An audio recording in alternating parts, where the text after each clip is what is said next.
Oui.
Bonsoir, bonsoir à tous.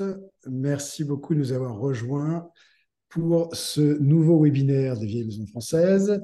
Je suis ravi de vous accueillir. Je suis Florent Carolis, je suis vice-président de l'association. Je suis en direct du siège des VMF avec une lumière un petit peu psychédélique, mais voilà, de toute façon, je ne suis pas la star de la soirée. Je suis ravi d'accueillir ce soir trois personnes passionnantes qui vont nous parler du livre sur le château de Médavy comme un voyage. Jean-Louis Charon, d'abord, merci d'être là ce soir.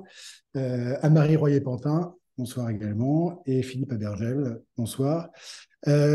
Avant d'introduire complètement ce webinaire, puisque les images parlent toujours plus que les mots, je vous propose à toutes et à tous qu'on regarde une vidéo qui a été réalisée autour du château et qui, je pense, sera une bien meilleure entrée en matière que tout ce que je pourrais faire. Et puis ensuite, on débutera le webinaire avec une toute petite introduction, une présentation un peu plus étoffée de chacun de nos intervenants. Et ensuite, on rentrera dans le vif du sujet. Voilà, nous sommes ensemble pour 1 heure. On va essayer de tenir le timing.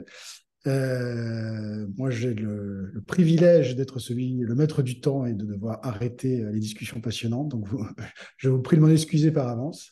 Et si vous avez des questions, je vous rappelle que vous pouvez utiliser le système de Zoom pour nous écrire vos questions et nous les regarderons et nous essaierons de les poser au fil du webinaire.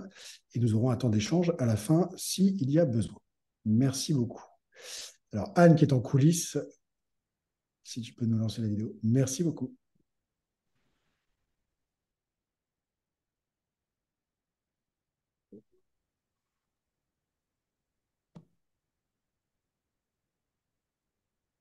Il n'y a pas le son.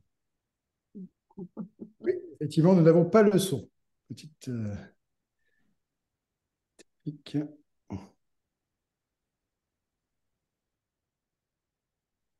Bonjour à tous. Pour la première fois, Château et Histoire vous emmène en Normandie, à la découverte d'une demeure qui vous invite au voyage. Pousser les portes du château de Médavy, c'est partir à l'aventure. Ce château du XVIIIe siècle abrite en effet une exceptionnelle collection de globes et atlas anciens, dont certains sont de véritables trésors. Laissez-vous porter à travers le monde depuis ce petit coin de paradis de notre belle Normandie.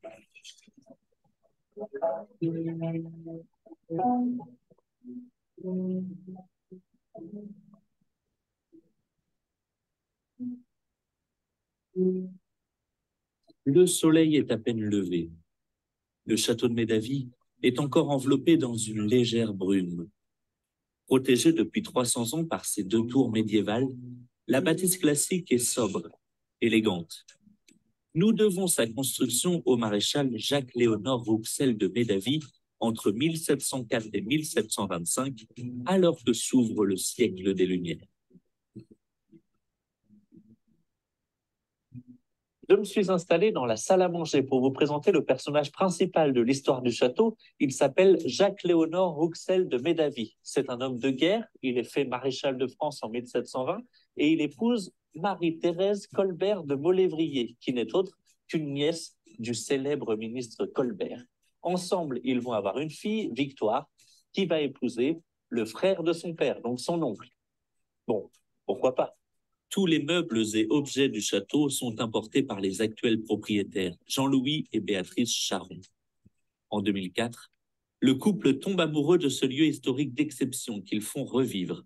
Rapidement, ils engagent d'importants travaux de restauration pour redonner tout son éclat au château. Jean-Louis Charon se souvient.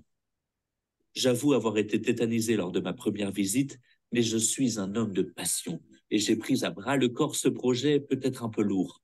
En regardant en arrière, je ne regrette rien. Je pense avoir sauvé mes vies.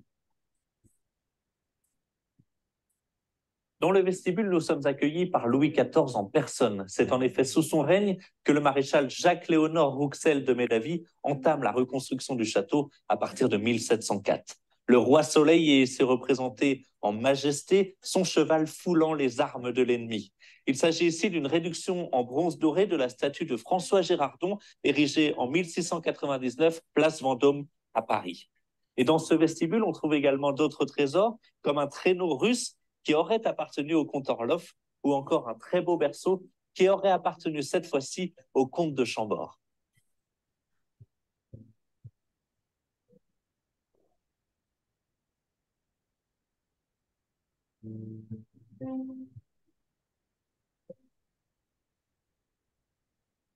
Louis XIV garde l'escalier monumental, qui est l'une des merveilles du château de Médavy. Celui-ci est construit vers 1770 par Pierre Thiroux de Montregard, le trésorier général de la Maison du Roi et fermier des postes et relais de France, propriétaire des lieux de 1754 à 1789, juste avant que n'éclate la Révolution française. Conservé au château, ce plan terrier laisse deviner l'immensité des jardins créés sous l'impulsion de Pierre Thiroux de Montregard au XVIIIe siècle.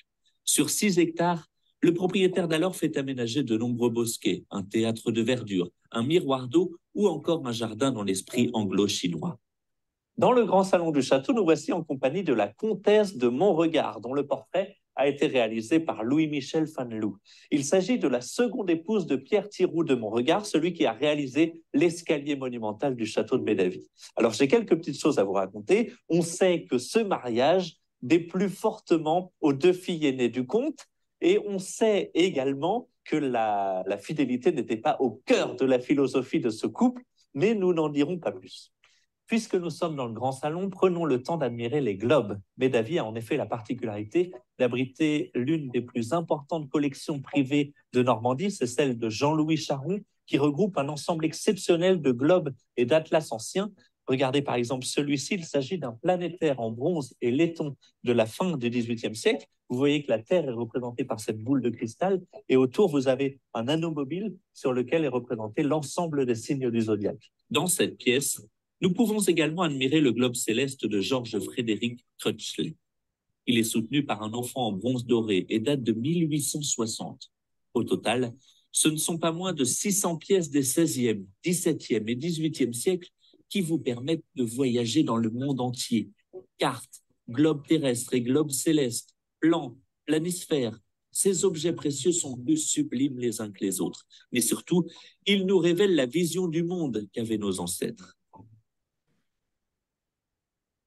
Nous nous trouvons maintenant dans la salle des cartes où Jean-Louis Charon a rassemblé un certain nombre de maps-mondes et les 2 plus beaux globes de sa collection. Ce sont des globes de Coronelli de 1686, un globe terrestre et un globe céleste. Et juste ici, vous avez un petit globe qui est le globe le plus ancien du château. Il date de 1620. Il se trouve, vous voyez, sur un très beau bureau mazarin. Et juste derrière, on ne peut pas manquer ce très beau cabinet qui est attribué à Pierre Goll. On va justement l'ouvrir.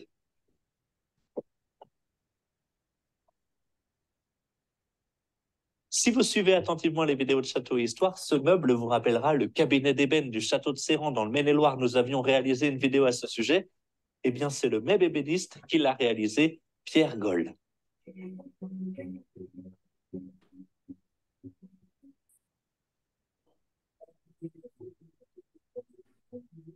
Si je suis de retour dans le vestibule, c'est pour vous parler de ces 2 statues de bois qui gardent l'escalier. Il s'agit en fait de figures de proue destinées à orner l'avant des navires.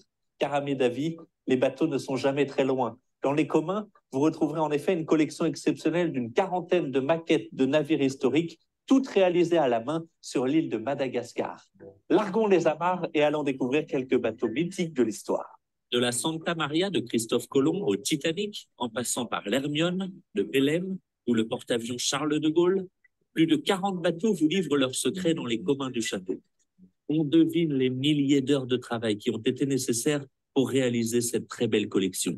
Parmi les modèles les plus impressionnants que l'on peut découvrir se trouve notamment le Souverain des mers, un navire commandé en 1637 par Charles Ier d'Angleterre et qui réalise la prouesse de posséder à bord plus de 100 canons. Au XVIIe siècle, c'est alors le plus grand et le plus lourd jamais construit. Juste à côté se trouve le Soleil Royal, un vaisseau de ligne long de 55 mètres, portant 104 canons de bronze. Il est lancé en 1669 sur ordre de Louis XIV. À bord, on pouvait compter jusqu'à 1200 hommes.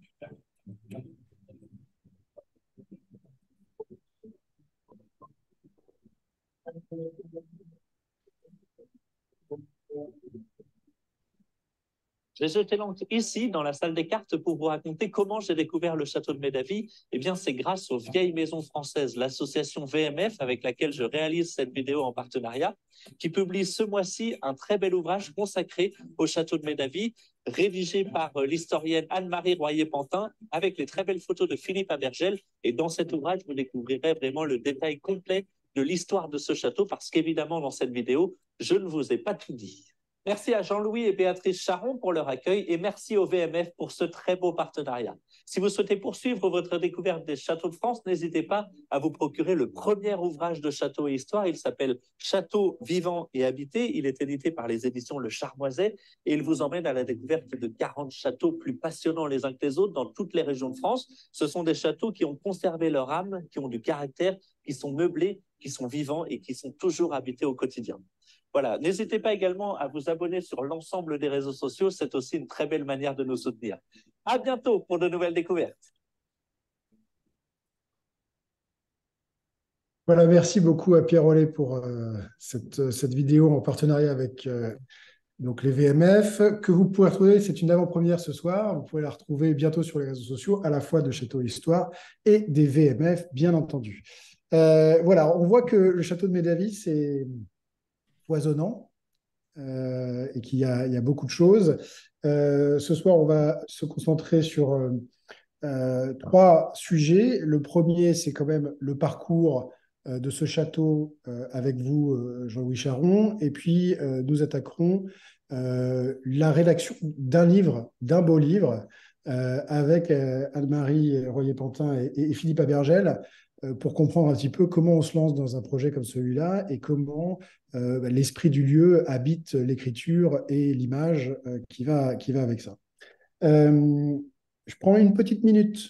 L'important, c'est surtout de vous laisser parler, mais peut-être pour que vous puissiez vous présenter chacun, pour qu'on en sache un peu plus sur qui vous êtes et pourquoi aujourd'hui ce patrimoine vous habite.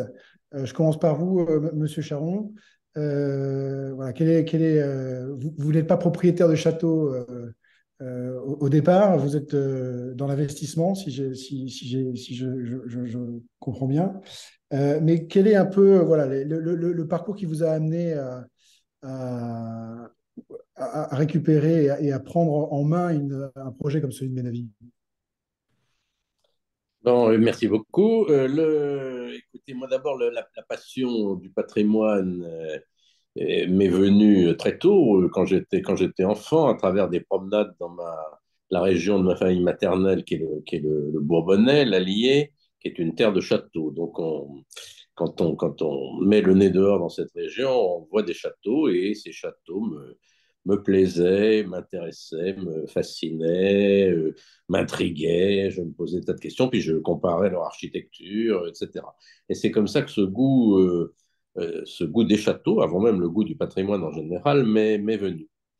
Alors ensuite, je fais un grand saut en avant, mais ensuite, étant marié, ayant de jeunes enfants, avec mon épouse, nous avons cherché une maison de week-end parce que nous habitions Paris et on se trouvait les week-ends, on trouvait qu'il fallait un espace de jeu un peu large pour les enfants et donc nous avons cherché et c'est comme ça que nous sommes arrivés en Normandie où nous avons commencé par acheter et par restaurer une ferme manoir qui a été construite dans les années 1600 et qui se trouve à une dizaine de kilomètres de Médavy.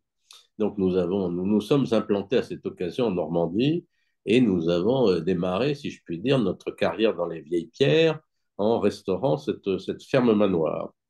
Et puis nous étions, alors après tout ça est un peu quand même un concours de circonstances. Il n'y a pas eu de décision très anticipée d'acheter ni Médavy ni un château de cette taille. Le concours de circonstances, c'est qu'en fait nous avions fait connaissance avec les propriétaires de l'époque de Médavy, monsieur et madame Ray, qui eux avaient acheté Médavy une trentaine d'années plus tôt, mais qui ne l'habitaient pas et qui avaient créé les communs du château, qui avaient créé le haras de Médavy. Alors nous avions fait leur connaissance et monsieur et madame Ray n'avaient pas d'enfants et cherchaient finalement, ils avançaient en âge et ils cherchaient il n'avait pas répondu à la question que faire de Médavy lorsque nous aurons disparu. Et on avait même évoqué le fait que nous puissions, mon épouse et moi, reprendre Médavy. Et puis tout ça n'avait pas abouti. Et malheureusement pour lui, Monsieur Ray est un jour décédé brutalement d'un accident de cheval, d'ailleurs dans le haras de Médavy. Et là, son épouse, peu de temps après sa mort, a repris contact avec moi et m'a dit, écoutez, si Médavy vous intéresse, vraiment, je suis prêt à vous le céder. Alors, on a essayé de bien réfléchir parce que, à l'évidence, même si j'avais assez sous-estimé l'ampleur de la tâche et le temps qu'il fallait prévoir, mais David était quand même un gros chantier qui était en assez mauvais état, dont les toitures avaient été fort abîmées par les tempêtes de 99 à l'époque, et qui par ailleurs était infesté par la mérule. Donc tout ça faisait beaucoup, si je puis dire, mais enfin, nous nous sommes laissés convaincre, moi surtout, mais mon épouse n'a pas trop protesté, et donc c'est comme ça qu'on a acheté Médavy et qu'on est entré ensuite dans le très long processus. Un Médavy a été complètement inhabitable pendant 12 ans avant qu'on puisse vraiment y mettre un lit pour la première fois après notre acquisition. Donc, c'était un très long processus de restauration. On a commencé par les toitures, on a commencé par tout le gros œuvre et nous sommes loin d'avoir fini puisqu'aujourd'hui, c'est à peu près un tiers de l'intérieur de la maison qui est véritablement restauré. Voilà, voilà en quelques mots. Merci. Effectivement, on voit déjà rien que pour arriver à la première phase, c'est déjà tout un périple. Une fois que vous avez que vous avez acquis Megalavi, quel était votre projet? Justement, quel est le projet et qu'est-ce que vous en avez fait aujourd'hui? Parce que c'est ça qui est assez incroyable. C'est que au moment où vous rentrez dedans et ce qu'on en a aujourd'hui et ce qu'on va en voir dans le livre, eh bien, il y a eu déjà plusieurs vies presque pour ce château. Alors, écoutez, je vous réponds bien volontiers. Le projet, c'était quand même, il était extrêmement simple. Le projet, c'était une maison de campagne plus grande que celle que nous avions, plus prestigieuse, etc., un château. Et donc, de le restaurer pour en faire une maison familiale et une maison de campagne sans autre ambition. Médavy est par ailleurs un monument qui est un peu qui est un peu un piège parce que c'est un château dont les proportions, qui apparaît à taille humaine et qui en fait est quand même un assez grand monument. Et puis on ne prend pas en compte au premier regard toutes les douves, il y a de grosses infrastructures. Donc au début, projet vraiment purement familial de maison de plaisance. Et puis bon, alors de fil en aiguille, nous avons dû, donc comme je vous le disais à l'instant, restaurer, passer 12 premières années sans pouvoir y habiter. Alors, fort heureusement, on avait toujours cette maison à une dizaine de kilomètres. Donc, en fait, on habitait dans notre maison, qui était suffisamment grande pour être la maison familiale, si je puis dire. Et puis, on venait à Médavy pour, eh bien, évidemment, gérer les travaux, les décider. Mais on a assez vite commencé à y installer des collections. Alors moi-même, j'avais démarré une collection, enfin je suis assez passionné, ma deuxième passion, ce sont ce sont les cartes, ce sont les voyages. Et donc, j'avais un début de collection de cartes qui est devenu ensuite, comme la vidéo le montrait, une collection d'atlas anciens et de globes. Donc nous avons petit à petit installé cette collection. Mon idée, par contre, a toujours été d'ouvrir Médavy. Je me suis assez vite rendu compte que Médavy ne pouvait pas être une simple maison de campagne, que c'était trop grand, c'était trop chargé d'histoire. En étant dépositaire de Médavy, comme on le dit assez souvent avec mon épouse, on a quand même un peu un devoir d'en faire, de le partager. Et donc, nous avons continué, parce que ce n'est pas nous qui avons initié ça, nous avons continué de l'ouvrir à la visite. Et puis, dans le même temps, il fallait le meubler Pardon, Monsieur et le Charon, décorer. Oui. excusez-moi. Juste quand vous dites, donc il y a eu 12 ans de travaux avant que vous puissiez rentrer dedans. Quand est-ce que vous avez commencé à installer les collections à l'intérieur? Ah ben plus vite, plus tôt que ça, au bout de 2 3 ans, puisque Médavy a dû être, du fait du décès de Monsieur Ray, il y a eu un été où Médavy n'a pas été ouvert à la visite. Et ensuite, il a très vite été réouvert. Alors, c'était beaucoup plus vide, si je puis dire, qu'aujourd'hui, mais on a vite réinstallé, remeublé, réinstallé des collections. Alors, il y avait ma propre collection, évidemment, d'atlas et de cartes, mais il fallait les meubler, il fallait trouver des meubles, il fallait trouver des tableaux, il fallait décorer. Donc, pour ce qui me concerne, je me suis un peu lancé là-dedans. J'ai commencé à chiner, à fréquenter les maisons de vente, les antiquaires, à m'intéresser à toutes sortes de choses différentes des atlas anciens et des cartes anciennes. Et donc, nous avons été pris. Alors, de son côté, mon épouse est passionnée d'art contemporain. Donc, elle-même a pu décorer la tour, une des deux tours que l'on voit, celle qui est à gauche de Philippe Abergel, a été entièrement décorée en art contemporain et ça a été la première partie rendue habitable. Donc, on a été pris dans une sorte de volonté, puis aussi de passion, parce que tout ça est gratifiant et intéressant, de meubler le château et d'y mettre ce qu'on peut appeler, d'y mettre en tout cas ce qu'on peut appeler des collections progressivement. Et ça a été fait bien avant, parce qu'il y avait un circuit de visite, donc aucune pièce n'était habitable, il n'y avait pas de chauffage, pas d'eau, à peine de l'électricité, mais on pouvait quand même visiter.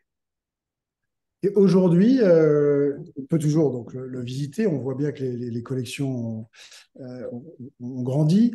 D'ailleurs, je trouve ça très intéressant de vous parler de passion, mais de voir aussi que finalement, c'est le couple a chacun sa passion et que vous avez réussi à mettre ces deux passions-là au sein du même château, ce qui, je trouve, est assez exceptionnel. Et donc, aujourd'hui, quelles sont les autres activités qu'on peut trouver à Médavy? Alors aujourd'hui, nous avons, on va être beaucoup plus modeste sur les activités parce que nous avons surtout des collections. Donc de fil en aiguille, nous avons, je crois, cinq visites différentes pour les gens qui véritablement se passionnent pour tel ou tel aspect. Donc il y a la visite classique du château, mais il y a une visite un peu spécialisée dans les cartes et atlas, qui est très différente. Nous avons une visite art contemporain de la tour. Nous avons une visite de la salle des maquettes dont la vidéo a donné un petit aperçu et nous avons également une visite un peu dédiée à la peinture à Médavy puisque de fil en aiguille, il finit par y avoir une collection de peintures que certains peuvent en tout cas apprécier de regarder un peu plus longuement que la simple visite du château. Alors, au niveau activité, puisque vous me le demandiez, là, je dois dire on est plus modeste, mais nous avons quand même, ce que nous avons fait de en tout cas, ce qui nous a été un engagement plus important que le reste, nous avons fait 2 années de suite une reconstitution historique. Alors, nous avons eu 2000 visiteurs et nous avons, ce sont une dizaine d'associations de passionnés d'histoire de France qui sont des puristes, vraiment, les costumes, tout est absolument fidèle à l'histoire, et qui viennent pour 2 jours, à Médavy en l'occurrence, faire revivre le château comme à une certaine époque. Donc nous avons, nous, fait 1762 et puis 1760, parce qu'il se trouve que nos associations étaient des passionnés de l'époque Louis XV. Donc nous avions aussi bien un ensemble de musique baroque à l'intérieur du château, un atelier de gastronomie de cette époque, une forge, un camp militaire, un spectacle de haute école d'équitation, et puis comme tout ça, une douzaine d'associations, une initiation au jeu du pharaon, enfin beaucoup de choses. Encore une fois, une douzaine d'associations, chacune avec sa spécialité. Et donc, le visiteur se promène autant qu'il le veut là-dedans et avec en outre, histoire d'animer tout ça, un feu d'artifice le soir entre les deux jours. Donc, tout ceci a connu un assez grand succès. Mais, alors, pour répondre bien à votre question et pour être tout à fait franc sur cette question, nous avons essayé également beaucoup d'autres animations, des chasses aux œufs, des courses au trésor, en nous faisant aider, pas ma femme et moi, mais en s'appuyant sur des professionnels et des bénévoles. Nous avons créé une association des Amis du Château, nous avons fait tout ça.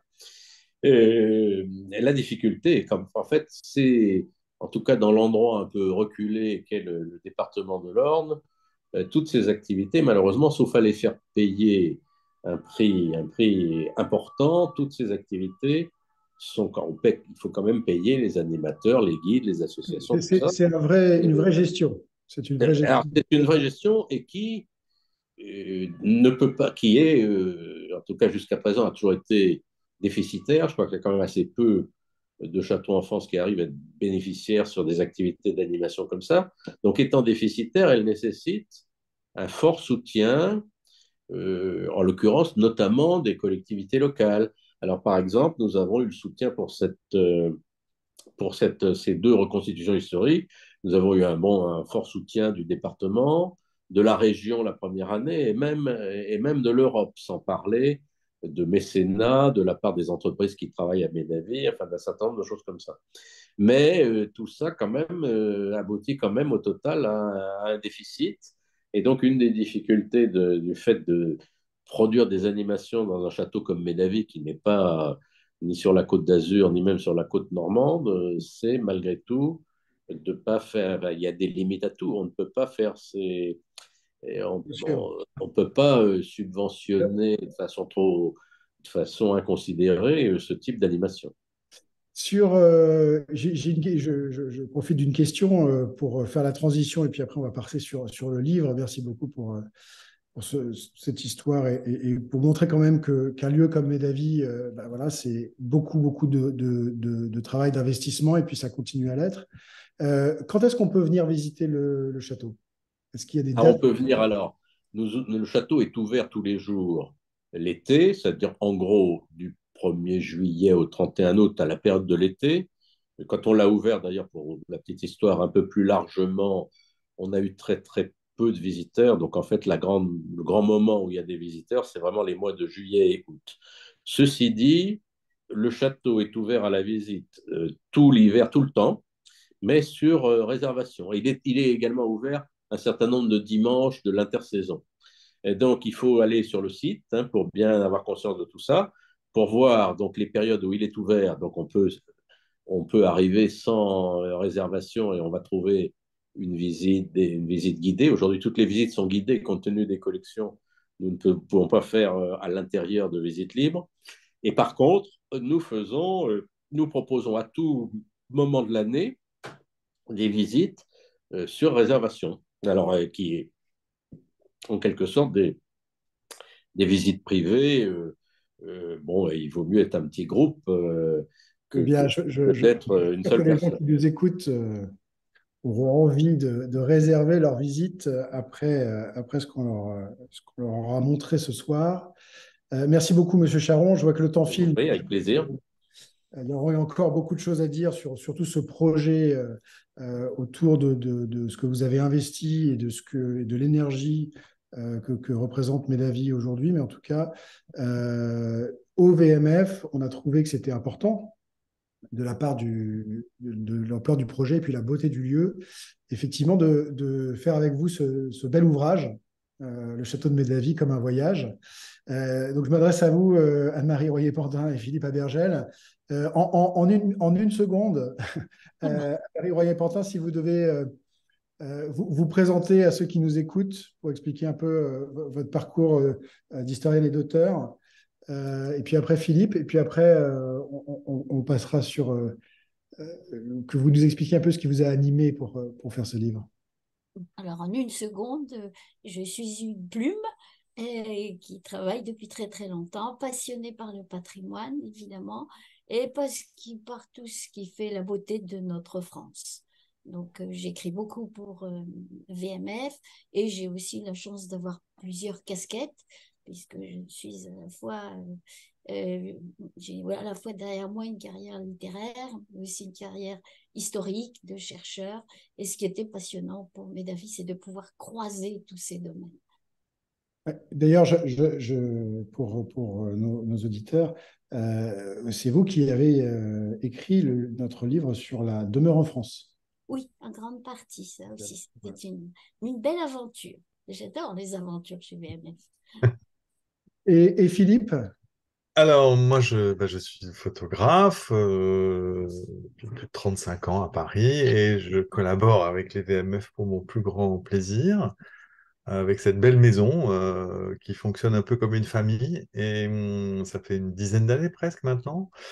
Et j'ai fait beaucoup de numéros de magazines sur les régions et on a fait ensemble pas mal de livres hein, sur les Invalides, à Écouen, sur le château de la Renaissance à Écouen. Et ce cadeau de pouvoir faire ces photos à Médavie, voilà, donc c'est un immense plaisir. J'enseigne aussi la photographie dans 2 écoles, une fois par semaine à Paris. Et le reste du temps, voilà, je voyage pour VMF et pour d'autres maisons d'édition, mais principalement VMF qui est un peu ma maison maintenant, quoi, voilà. Nos spectateurs peuvent vous retrouver à la fois vos articles, Anne-Marie, et vos photos, Philippe, effectivement, dans la revue, très régulièrement. Donc, ils pourront noter, s'il ce n'était pas déjà fait, les signatures.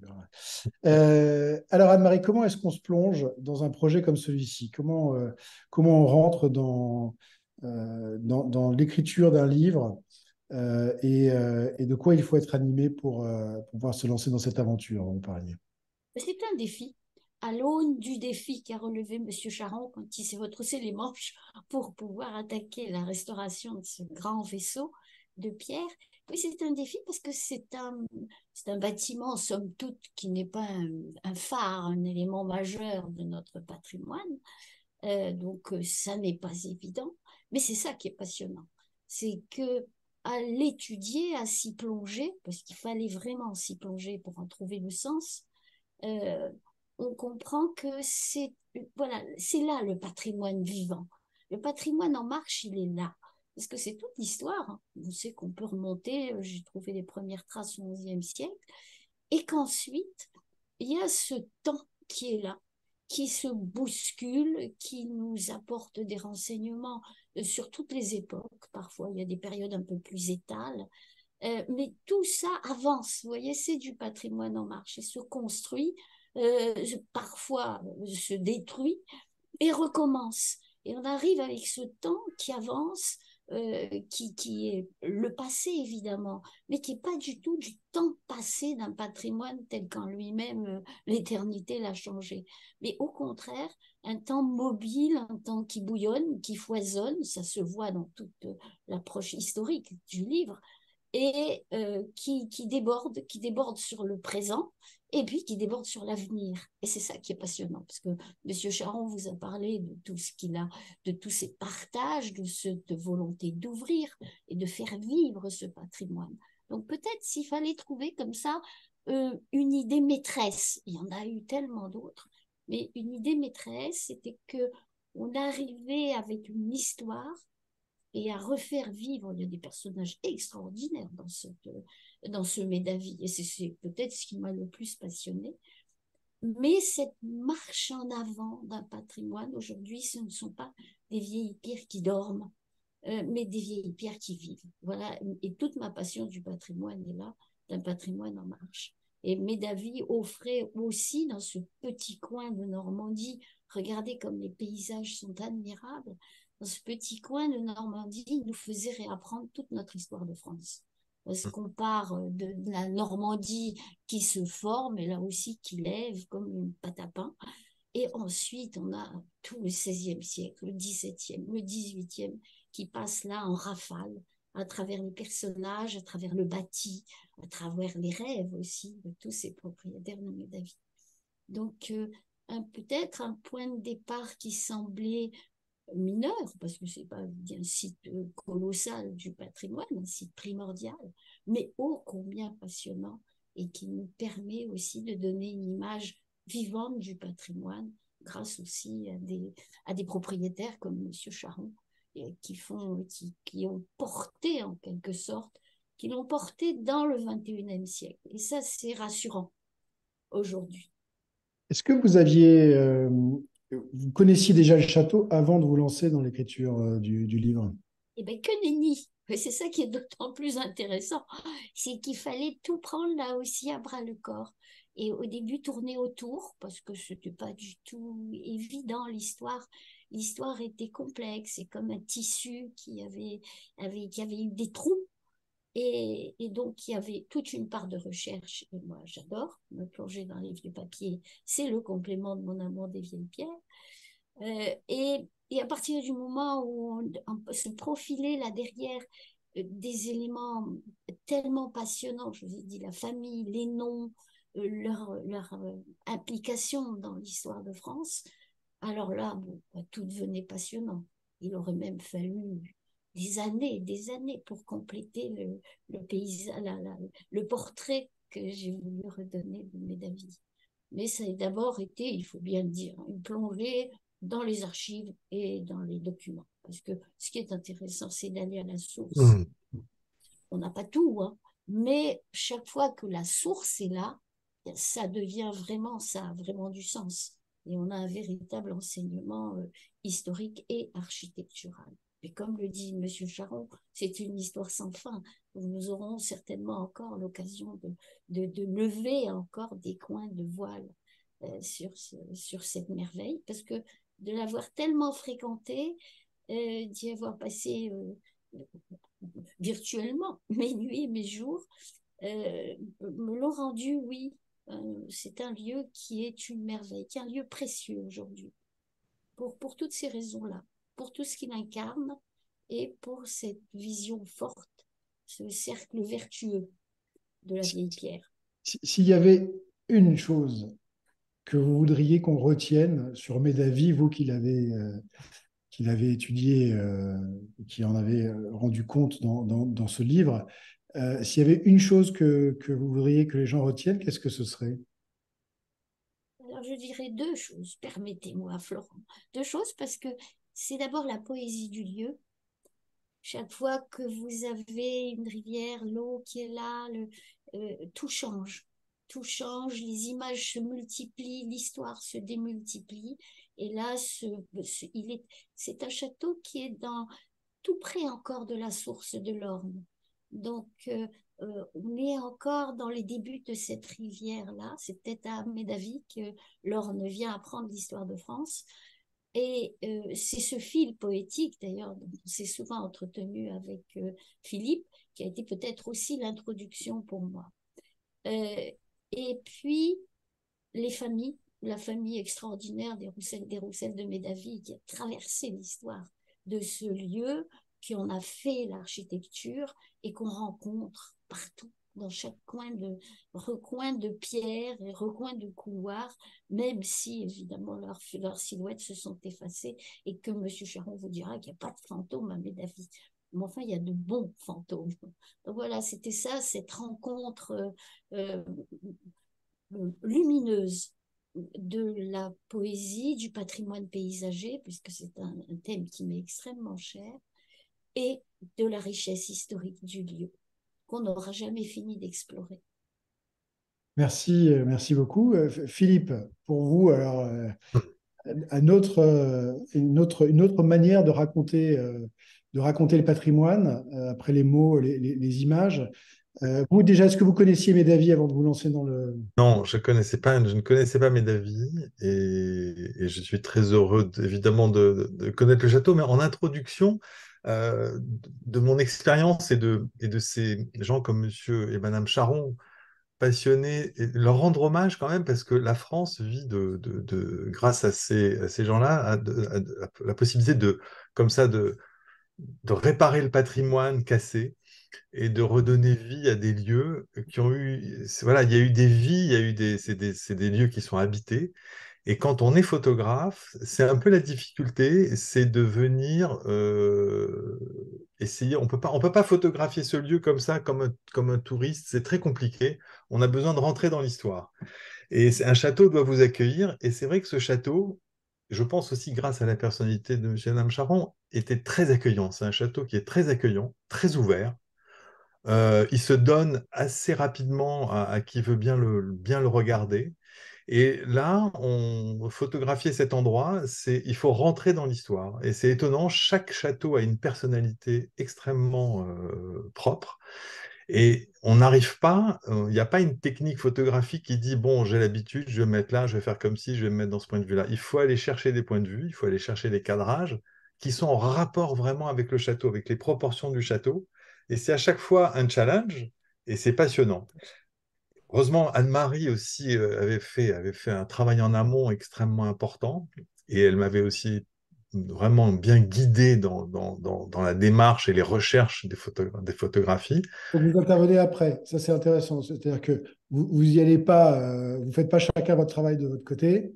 Alors Moi, voilà, c'est exactement ça. C'est les deux. C'est un vrai travail d'équipe avec Anne-Marie. Alors c'était drôle parce que vraiment, on s'est eu beaucoup au téléphone, on a beaucoup parlé, on s'est échangé beaucoup de mails.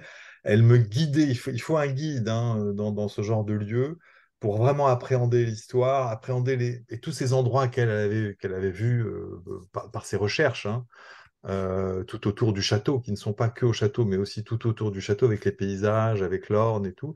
Et ça, c'est très important. C'est-à-dire que c'est vraiment ne pas passer à côté de la personnalité d'un château. Un château, c'est vraiment vivant. C'est une personnalité vivante. Et comme disait Monsieur Charon, il est dépositaire du château. Et voilà, on essaye de passer cette merveille, de l'entretenir.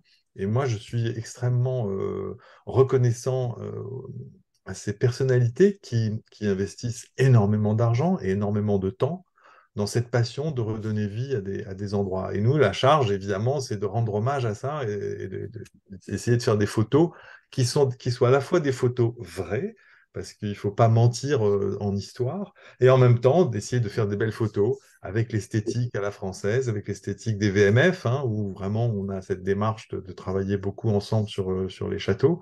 Et c'est une démarche à chaque fois, et c'est à chaque fois un challenge, parce que c'est une nouvelle personnalité à photographier. Et ça, c'est très intéressant. Voilà, ça c'était. Voilà, je n'avais jamais photographié un château avec des globes. Eh ben, c'était pas facile parce que les globes, ils ont aussi, là, il faut les positionner. C'est des personnages qui habitent ce lieu avec ses peintures, avec ses tentures, avec ce parquet en rayon de soleil comme ça. Et ça, je l'avais jamais fait. Et j'ai passé du temps là sur ce genre de photos. On passe du temps parce que les proportions sont très dures voilà, il faut que remettre les proportions et les fuyantes dans un cadrage. Et ça, c'est un challenge qui est passionnant, évidemment, et à chaque fois, on apprend quelque chose de nouveau. Voilà, avec toutes ces années où je fais tellement de livres et de photos, la problématique est toujours différente et c'est passionnant. C'est passionnant de devoir faire rentrer ces lignes à la fois anciennes et modernes avec les lignes droites des murs et ces lignes anciennes des meubles.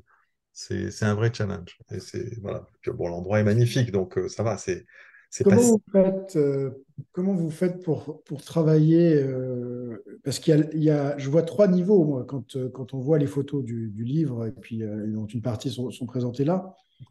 Il y a l'extérieur, Oui, l'intérieur, et il y a le détail. oui, exactement. Et donc, vous travaillez les parties les unes après les autres. Justement, est-ce que ça part de loin et vous allez C'est une très très bonne question. C'est une ou est-ce très que bonne vous question faites et picorer, etc. c'est une excellente question vraiment à poser à un photographe parce que à chaque fois c'est la panique en fait. Quand on commence, et il faut voilà on va dire que l'expérience fait qu'on panique pas, parce qu'on se dit, voilà, la panique, c'est de voir une belle lumière à un endroit, on est dehors, mais on sait que là, il faut faire des choses dedans, parce que le timing fait qu'il faut commencer par...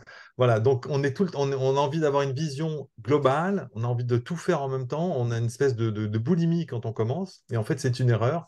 Il faut faire les choses tranquillement, il faut prendre son temps et appréhender un pan de mur, un versant de château, un donjon qui, on ne comprend pas pourquoi dans l'image il est un peu penché, mais en fait c'est parce que le donjon est véritablement penché. Et voilà, et donc en fait on avance petit à petit et c'est la meilleure façon. Et on a pu quand même faire pas mal grâce à Monsieur Jean, organiser pas mal de journées de prise de vue. En fonction de la météo, évidemment, c'est l'extérieur prime, parce qu'en intérieur c'est un peu plus facile, même s'il pleut. Alors que l'extérieur, bon voilà, c'est la météo. Mais c'est une très bonne question, parce qu'au début, on a envie d'aller partout. Alors là où il y a une nouveauté un peu maintenant qu'on essaye de mettre dans nos livres, c'est le drone. Et pour un château comme Médavy, avec le dessin, l'emprise au sol de ces donjons et de ces douves, bah, c'était vraiment extraordinaire le drone ici, et pour bien rendre compte de l'architecture du lieu et de l'implantation du lieu par rapport à l'Orne, par rapport au commun, par rapport à l'église du village. Ça, c'était vraiment, c'est un plus énorme. Moi, j'adore. Et ces photos donnent une espèce c'est spectaculaire et en même temps, c'est très apaisant d'avoir une vue générale. Voilà. Donc ça, je trouve que dans un livre maintenant, ce genre de vues sont vraiment incontournables parce que c'est vraiment on photographie la personnalité du château dans son écrin. Et donc, ça, c'est vraiment, ça, c'est un plus énorme. Alors là, pour le coup, c'est très excitant parce que la façon de cadrer au drone n'a rien à voir avec la façon de cadrer au sol avec son trépied. Et voilà, donc Est-ce que vous parlez du nombre? on respecte les lignes droites et les verticales et les horizontales. Donc quand on est dans le ciel, c'est totalement autre chose. Et donc ça, c'est passionnant, quoi. Sur une question qui a été posée que je trouve aussi très intéressante. Vous avez parlé il y a eu plusieurs prises de vue, Oui. mais c'est aussi une question pour Anne-Marie d'ailleurs. Est-ce que vous êtes allé au château à plusieurs saisons? Ou est-ce que pour l'ouvrage, vous êtes concentré sur une saison? Et quand on écrit, ça sera pour Anne-Marie après, pour réagir, même dans l'écriture, est-ce qu'il faut se nourrir du lieu en plusieurs saisons? Alors évidemment, oui. Alors on a eu la chance on a fait deux sessions de 4 jours, de 4 ou 5 jours de photos. Donc ça, c'est très bien, c'est vraiment un bonus, hein, ça, c'est formidable de pouvoir le faire en 2 fois, parce qu'évidemment, c'est bien de rendre compte de plusieurs saisons. Idéalement, il aurait fallu retourner en hiver, il fallait, bon, mais après, ça devient vraiment trop lourd à gérer pour tout le monde.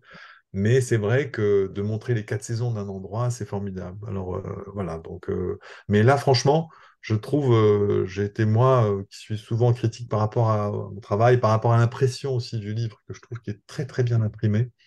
Vraiment, je suis assez bluffé par l'impression. Et en général, on est toujours déçu entre les photos qu'on voit afficher à l'écran et l'impression. Et là, elle a été très soignée, et donc ça rend vraiment compte des couleurs du lieu, des boiseries, de la végétation.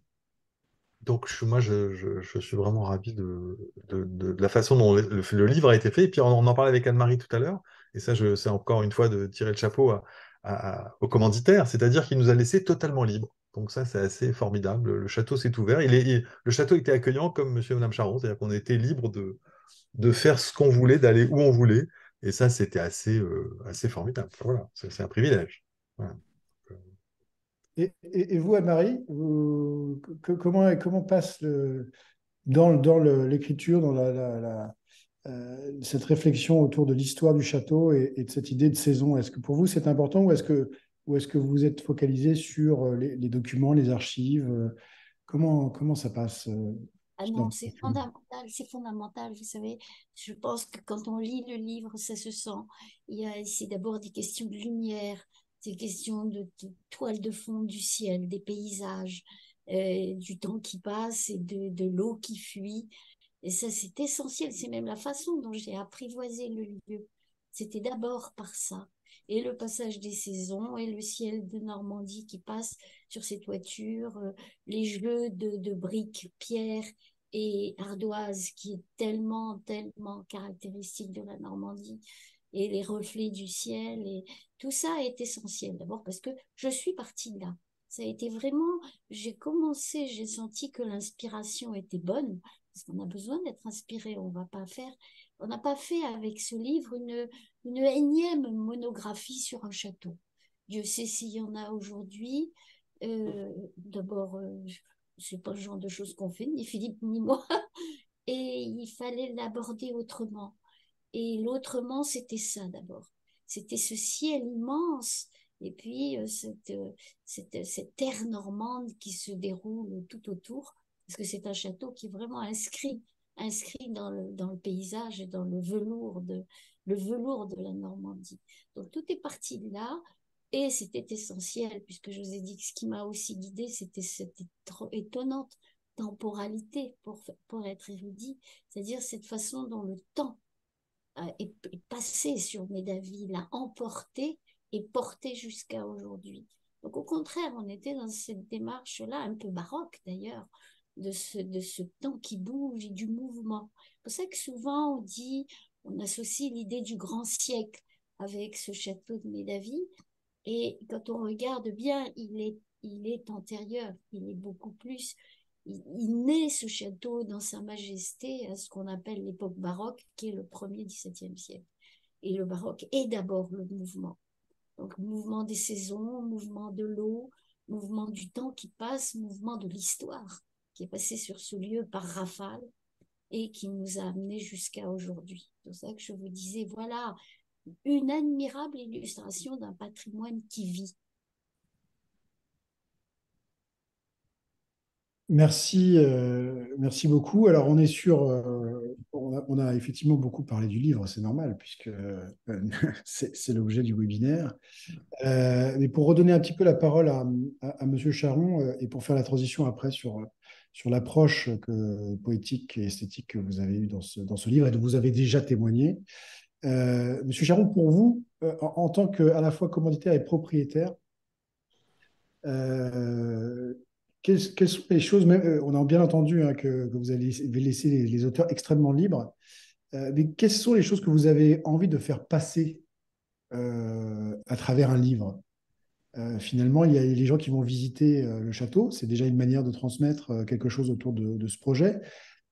Qu'est-ce que vous avez eu envie de transmettre à travers le livre? Écoutez, ben, moi je voudrais d'abord, pour répondre à votre question, les féliciter, remercier les VMF qui ont eu l'initiative de ce livre, en fait, et qui me l'ont proposé, et puis féliciter aussi bien Anne-Marie Royer-Pantin que Philippe Avergel pour la qualité du travail qu'en effet ils ont fait tout seul, puisque moi, je n'ai pas du tout guidé leur travail. Et Anne-Marie Royer-Pantin s'est plongée, y compris dans les controverses historiques. Elle a arbitré des débats entre les différents historiens qui s'étaient penchés sur l'histoire. Elle a vraiment, et elle a mis sa patte poétique dans la façon de raconter tout cela. Et puis les photos de Philippe Abergel sont vraiment des photos très belles. Alors, pour répondre à votre question, moi, je pense que ce livre est un plaisir. Il est d'abord un plaisir en soi à lire. Moi, j'y ai découvert pas mal de choses. Hein. C'est un hommage à Anne-Marie Royer-Pantin. Il est un plaisir à regarder parce que, encore une fois, il est très beau et moi, je suis un peu de parti pris, mais il y a beaucoup des gens qui ont eu le privilège de le recevoir déjà, me l'ont communiqué.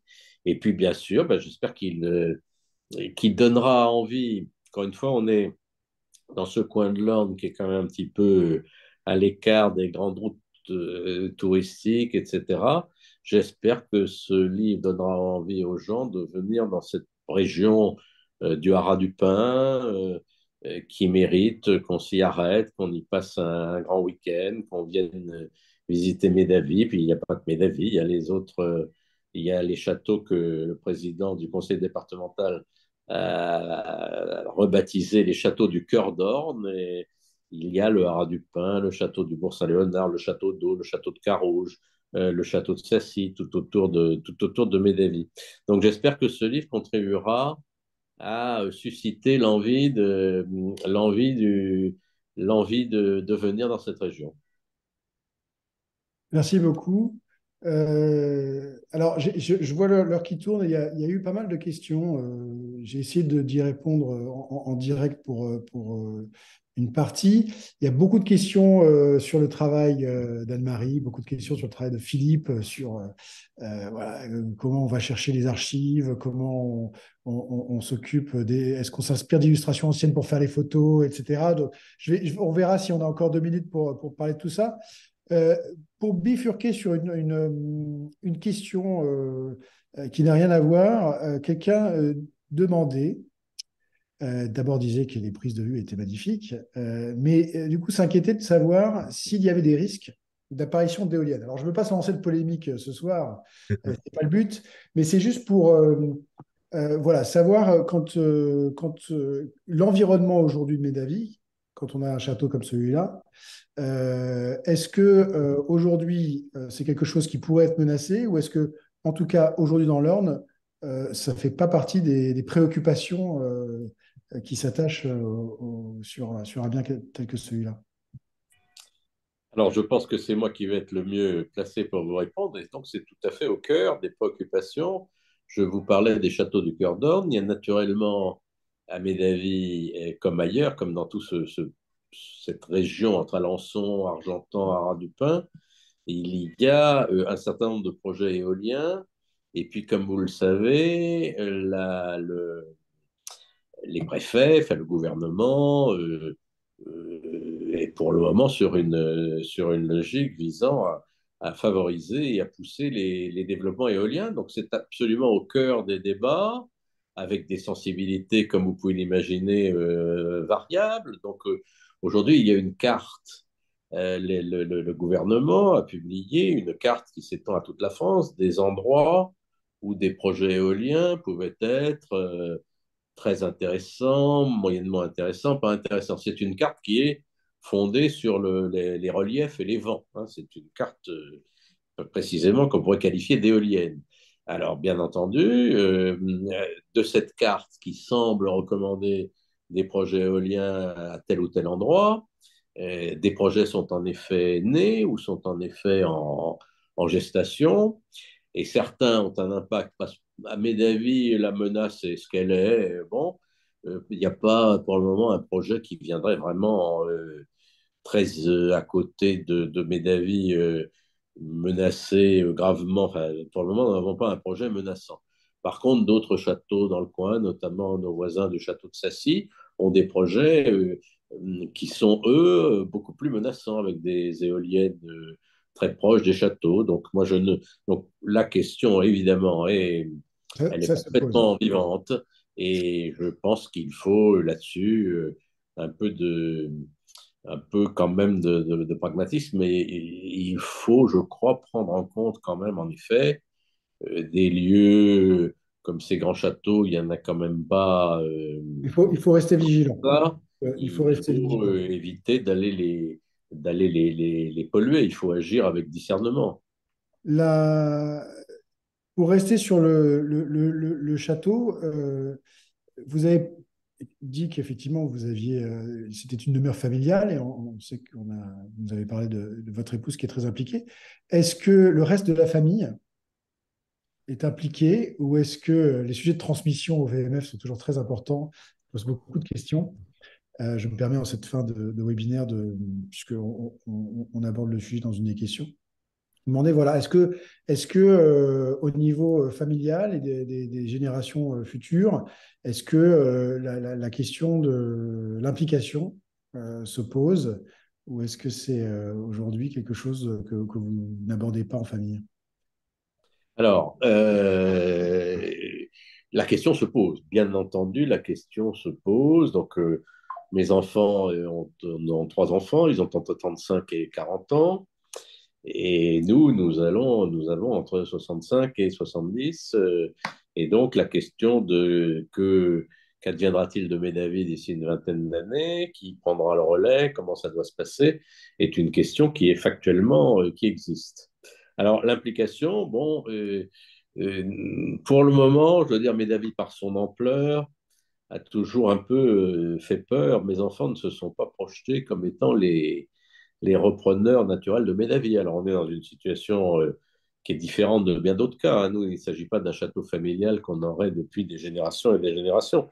C'est un château que nous avons acheté il y a 20 ans, certes qui a été beaucoup modifié, certes auquel on a un grand attachement, mais je dois dire que moi, mon premier attachement serait que Médavie est un endroit qui est tombé en ruine, au moins déjà 3 fois dans l'histoire, après que son mécène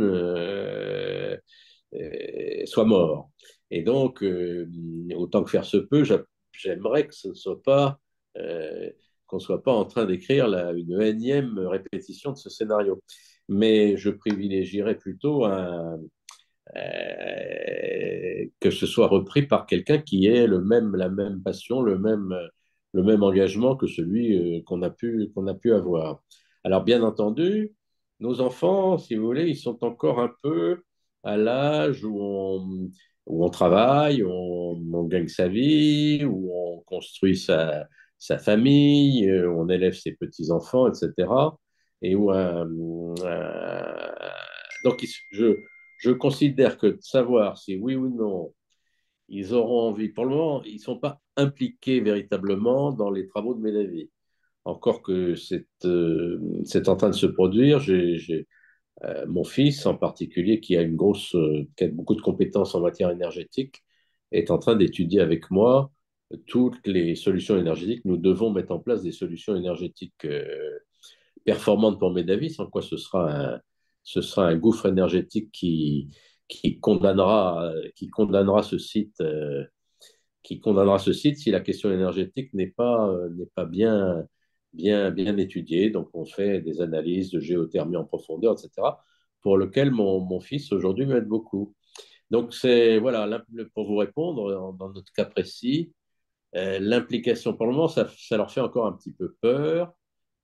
Mon espoir, c'est que disons d'ici une dizaine d'années, d'ici que vraiment nous devions, mon épouse et moi, prendre du champ véritablement, j'espère que les enfants qui y amènent, les petits-enfants qui y amènent leurs amis, enfin, ils ne sont pas non plus étrangers, ils y sont très présents, etc. Mais il serait exagéré de dire qu'ils sont impliqués et j'espère que ça pourra changer. Quels sont les... Ce sera l'avant-dernière question, après je ferai une question pour Anne-Marie et pour Philippe. Euh, quels sont Est-ce qu'il y a encore des travaux? Est-ce qu'il y a encore des aménagements à faire? Et quelle est la prochaine étape? Alors, il y a heureusement, enfin on peut le voir comme on veut, mais il y a encore beaucoup de travaux en fait, malgré les apparences qui finissent par devenir assez, en tout cas propres à en faire un livre, il y a encore beaucoup de travaux. Alors je ne vais pas vous en faire l'inventaire, mais nous avons 3 dossiers avec l'architecte en chef des monuments historiques qui représentent tous entre 500 000 et 1 million d'euros chacun, qui sont pendants. Et puis, il y a une très grande question, à mes avis, pour un futur plus lointain, qui est la question des jardins, puisque la vidéo le montrait. Médavy a la chance d'avoir été un des châteaux normands avec des jardins à la française très étendus et qui sont à peu près uniques en Normandie. Donc, les monuments historiques eux-mêmes étaient assez attachés à ce qu'un jour on puisse faire revivre les jardins de Médavy. Et ça, à mon avis, aujourd'hui, ce serait un cul-de-sac. Mais si un jour ce coin du Cœur d'Orne, tiré par le Haras du Pin, se développe d'un point de vue touristique, s'il y a suffisamment de touristes, il ne sera pas absurde de faire revivre les jardins à la française, voire même, puisque nous sommes au bord de l'Orne, de développer d'autres types de jardins, à mes avis.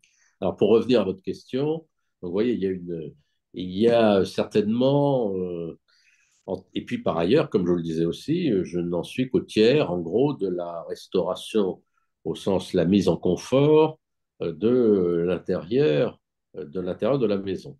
Donc, Il y aura un livre 2. écoutez, je ne sais pas, moi Non, j'ai quelques idées là-dessus, mais oui, on pourrait faire une suite, en effet. Il y a quand même encore une bonne dizaine de millions d'euros de travaux à faire, donc c'est pas du tout terminé. Et je suis pas du tout sûr que c'est sous mon, Là. moi je dirais sous mon règne, je sais pas comment dire, et que les jardins se feront, mais Mais je c'est serais pas. très heureux si un jour ils peuvent se faire. Alors, je prends la dernière question. Et on a pas mal de questions auxquelles on a répondu, d'autres moins, mais on les prendra et on essaierait de voir, on essaiera de voir comment peut y répondre.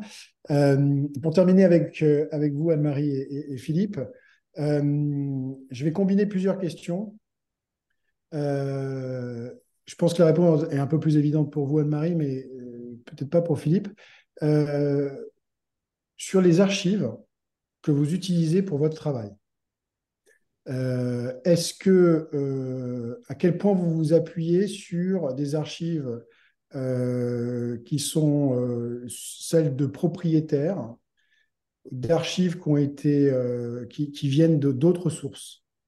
Et De pour tout, Philippe, pardon. Oui, Anne-Marie. de tout, parce qu'il faut embrasser très très large. Surtout quand on arrive comme ça de loin, du diable vauvert, parce qu'on a peu de choses. Il n'y a plus d'archives de châteaux.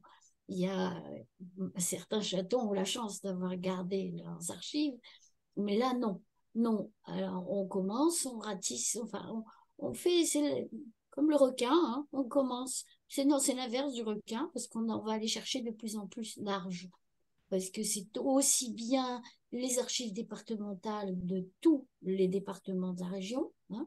Il faut penser qu'on était dans la Normandie qui se faisait.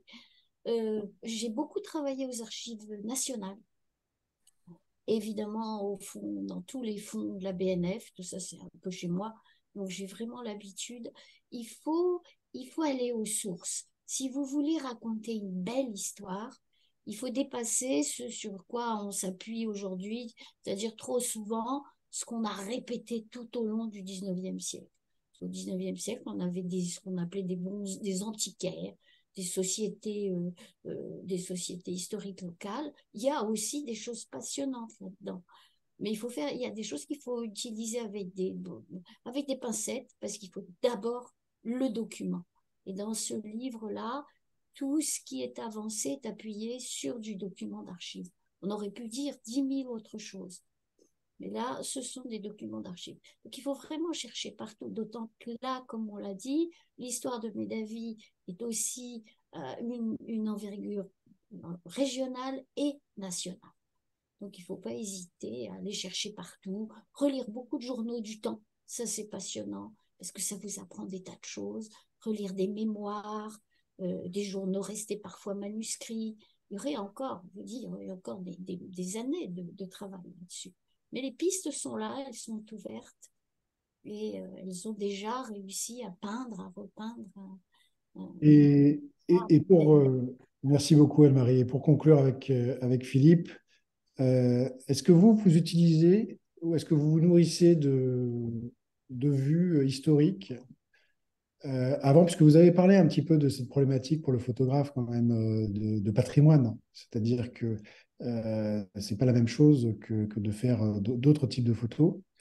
Est-ce que vous vous nourrissez ou est-ce que c'est plus dans l'œil et dans le regard que vous portez que vous amenez le cadre historique? On va dire que l'expérience fait que on est prêt à être déstabilisé en fait, parce que à chaque fois, il faut être prêt à être déstabilisé parce que il n'y a pas deux châteaux identiques. C'est extraordinaire. C'est comme deux personnalités. Il n'y a pas deux personnalités identiques.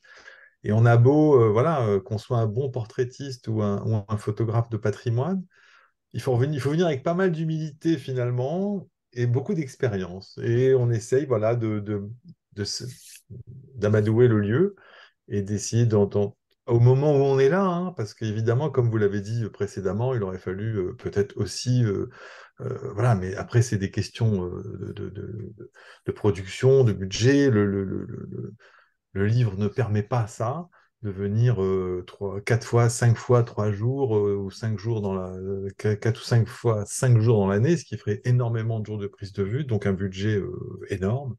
Et donc là, voilà, en venant avec de l'humilité, en se disant, bon, je vais essayer d'amadouer ce château, qui veuille bien me recevoir et m'accueillir, parce qu'il y a vraiment des lieux, quand on a tellement l'habitude de photographier des lieux, je vous jure, c'est assez étonnant. Il y a des lieux, ça passe pas. Ils sont pas, c'est des lieux qui sont pas généreux, très austères, très fermés. Nous, enfin, les photographes arrivent et on n'est pas accueillis non plus par ce lieu, on n'a pas envie. Donc c'est étonnant. Il y a une petite osmose qui doit se passer, une petite magie pour qu'à la fin, ça tourne bien et qu'on s'entende bien avec ce lieu. C'est très étonnant, hein, ça peut paraître un peu étonnant comme propos, mais c'est pas que faire rentrer de façon optique un lieu dans une caméra. Donc ça, pour ça, c'est assez intéressant parce que c'est jamais deux fois la même chose, quoi. Je vais reprendre le mot que vous avez utilisé pour conclure notre échange, puisque nous avons déjà dépassé le temps. Et on pourrait débattre et on pourrait rentrer un peu plus à la fois dans l'histoire du lieu, dans le travail que chacun a réalisé pour ce livre. Mais le livre est là aussi pour ça. Donc ceux qui ne l'ont pas, je vous invite bien évidemment à aller l'acheter, soit le commander en ligne, soit en librairie. Ça vous donnera très bel aperçu, bien évidemment, du château, de son histoire. Et puis, ça vous donnera, je l'espère, comme cela nous l'a donné, l'envie de venir à Médavy et de vivre ce patrimoine qui le mérite. Mais donc, je reprendrai ce mot d'humilité. Et c'est un peu la conclusion que je voudrais porter ici. À la fois, il faut beaucoup d'humilité et d'expérience, vous avez dit. Beaucoup Mm. d'humilité et d'expérience, mais je pense qu'il faut beaucoup d'humilité et d'expérience et de passion pour reprendre un château comme Médavy, Oui, pour le mener là où il est aujourd'hui. Et comme vous l'avez dit, Monsieur Charon, après déjà plusieurs fois où il a été sauvé et puis un peu perdu, et là, on est à nouveau dans une de ces aventures. Beaucoup d'humilité et d'expérience pour arriver à prendre soin de l'histoire, des histoires de ce château, à travers la plume, là en l'occurrence celle, la très belle plume d'Anne-Marie, et puis cette humilité, cette expérience pour magnifier en images un château comme celui-là. Et enfin, beaucoup d'humilité et d'expérience pour mettre tout ça dans un chaudron et faire le livre que les éditions des VMF ont réussi à créer avec vous. Et donc, je voudrais vous remercier. Je sais qu'il y a des gens qui n'ont pas fait, qui n'ont pas mis de questions, mais qui ont mis des félicitations et des remerciements pour tout le travail qui a été réalisé. Et on sait combien dans le patrimoine, tout cela est important et doit servir les années, les décennies, et voire les centenaires à venir. Et donc, c'est quand même une tâche, c'est un petit livre dans une grande histoire, mais c'est un très beau livre pour de belles histoires. Et donc, je voulais enfin vous remercier à vous, chers spectateurs, de nous avoir suivis. De continuer à suivre les webinaires des VMF. Vous savez que nous faisons des webinaires sur plein de sujets, bien évidemment ceux de nos livres, mais également sur la gestion de patrimoine, sur les jardins. Et donc, je vous invite à bien vous inscrire à nos newsletters pour recevoir le programme complet. Et il ne me reste plus qu'à vous souhaiter une très belle soirée à toutes et à tous, et à très bientôt. à bientôt. Au À revoir. bientôt, merci. À bientôt. Au revoir.